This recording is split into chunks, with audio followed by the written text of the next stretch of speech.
2025 is upon us, and for this video I wanted to talk about the top 6 games I'm most excited about as we jump into the new year. Originally this video was going to be a top 5, but 2025 has a ton of exciting games coming out, and it was hard to pick just 5. I had no choice but to go with at least my top 6 most anticipated games for 2025. So with that said, let's take a look. Coming in at number 6, Glover Remastered.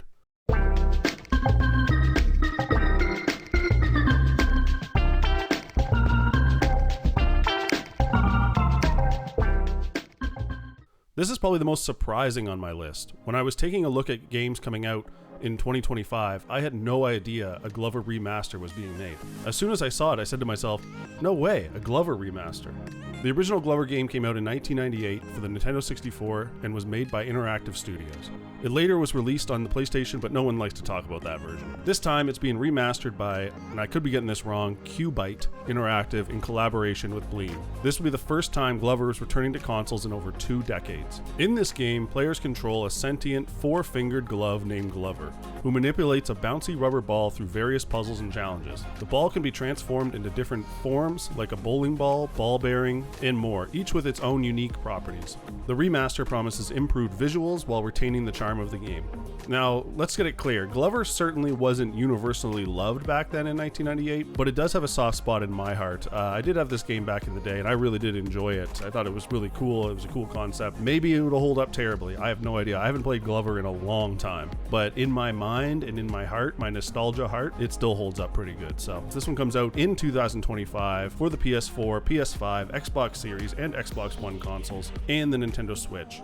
Number 5, Revenge of the Savage Planet.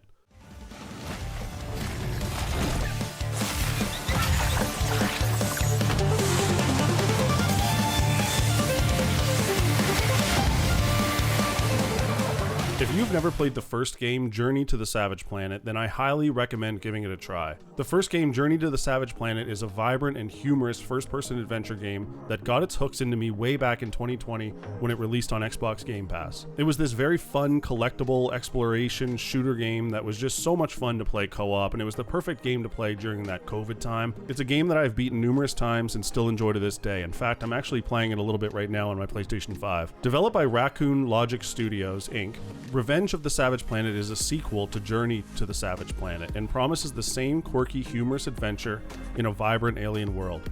This time the game will be in third-person mode, which honestly at first glance did turn me off from the game a little bit. However, as I started to see more of the game and I saw what the gameplay is looking like, I'm getting more and more excited for it, and I'm really looking forward to this game. There's a ton of resource gathering, gear building, and exploration. You can play it solo or online or couch co-op mode as well.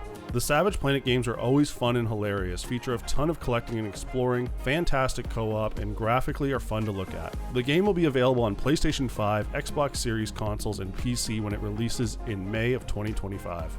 Number 4, Grand Theft Auto 6. There was a time when respect was everything in this place. But the city is changing. It's the moment to take what's ours.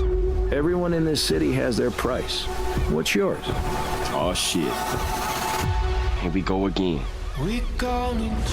Grand Theft Auto 6 is on my list at number 4 of most anticipated games for 2025. I still feel in my heart this game slips into 2026, but right now we are hearing 2025, so I have to add it to my list.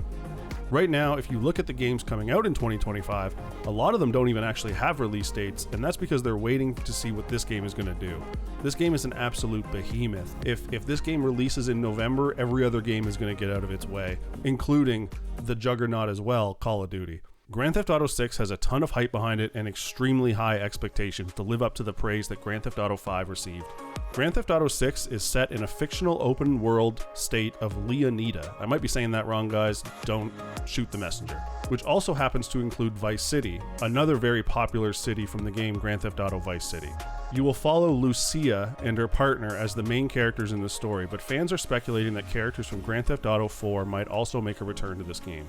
Like all other Grand Theft Auto games, this one aims to deliver an immersive experience. They will no doubt want to focus a lot of time and energy on the online aspect of this game, however, However, this is not why I'm hyped for this game. Grand Theft Auto V was like a living, breathing world when we stepped into it for the first time. The sheer amount of things you could do in that game was just mind-blowing. I expect Rockstar will come in and blow our socks off once again with Grand Theft Auto 6 when it releases. Grand Theft Auto 6 is expected to release in Q3 or Q4 of 2025 and will be available on the PlayStation 5 and Xbox Series consoles. Number 3, Borderlands 4. I've been a huge fan of Borderlands since the first one. Borderlands 2 ranks among one of my favorite games of all time, in fact. I have that game on so many devices I've lost count, and is easily in my top 10 games of all time. While Borderlands 3 fell a little bit short of my expectations, I do have a lot of excitement in my heart for Borderlands 4 and where they will take the series. Developed once again by Gearbox Studios and published by 2K Studios, you take control of a vault hunter that is taking on a dictator known as the Timekeeper. All I can say is with a name like Timekeeper, it sounds like there's a possibility, and I'm hoping, guys, let's bring him back. I hope Handsome Jack is coming back for his return. With the full trailer released at the Game Awards, my excitement level has peaked. They promise more looting with its trademark looter-shooter mechanics, this time with a seamless open world with no loading screens during exploration. Borderlands 4 releases on PS5, Xbox Series consoles, and PC at some point in 2025. We do not have a concrete date yet. Number 2, Gears of War E-Day.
Taking place 14 years before the events of the original Gears of War game, it will explore the origins of the Locust Horde invasion and the early days of Marcus Phoenix and Dominic Santiago.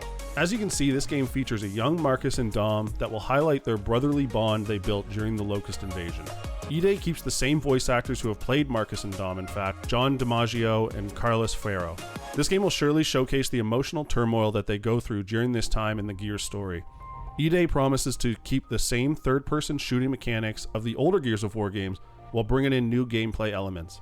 I have to imagine this one will showcase Marcus and Dom being more green as they experience the Locust for the first time, making mistakes and things like that. And the Gears of War series holds a special place in my heart as it's the first game that my now wife has got me for Christmas the year that we started dating. It also is a series I have fond memories of staying up late and playing with friends while we played co-op, and I'm looking forward to doing that again with this game. Gears of War E-Day doesn't have a release date yet, but you have to imagine it'll release somewhere around September and October of 2025. Like I said, guys, they have to be waiting on that juggernaut of Grand Theft Auto 6 and seeing where that's going to land, and then you'll start to see where the chips lie on all these other games and where they're going to release. Number 1, Assassin's Creed Shadows.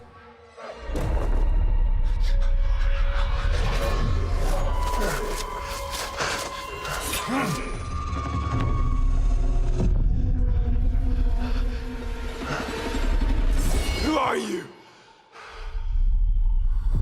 Who do you serve?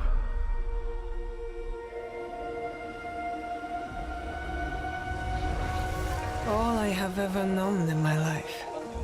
Our land. Our customs. My family. Burns in the name of unification.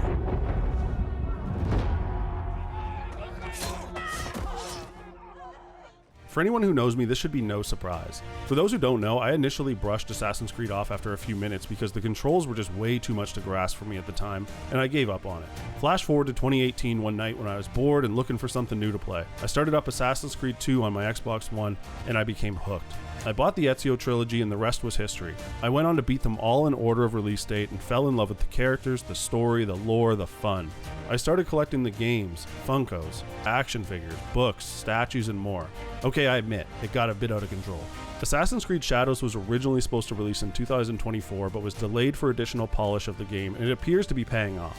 Honestly, the game's looking awesome from what I've seen. I'm the type of media consumer that when I know I'll like something though, I don't tend to dive too much into it, as I like to go in a little bit blind when I'm playing something new. So for Assassin's Creed Shadows, I have not seen too much of it outside of the initial trailers that were released.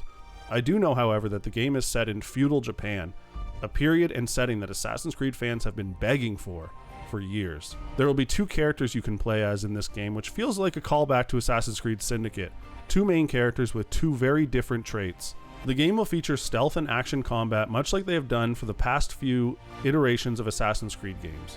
The game will feature RPG elements where you can make choices during the game, much like Assassin's Creed Origin, Odyssey, Valhalla. But this time it'll also have a canon mode, which is what they're calling it, where it'll automatically make the dialogue choices for you. This is for the gamer that is interested in the story and the lore of Assassin's Creed games, more so than making choices along the way or the RPG elements. Which honestly, I'm a fan of them doing. I know this was catching some heat online, but I don't see why. This is an optional setting that you can turn on or off. You don't have to have it on. You don't have to play the game this way. And for me personally, I plan on playing the game with choices on during my first playthrough, but maybe during the second playthrough, I will play that canon mode so I can understand the lore a little bit more and maybe sit back and just listen to the story. And I know that RPG elements can irk some fans of the series, but for me, I'm perfectly fine with it. Origins, Odyssey, and Valhalla were a breath of fresh air for me in the series, and I welcome what they will do next. I know the game is catching some heat for historical inaccuracies, but I couldn't care less about any of that. Assassin's Creed has always featured prominent historical figures and settings in what I like to pretend is an alternate universe to where things are here, where everything was just a little bit different and history was remembered a different way than how it was for us.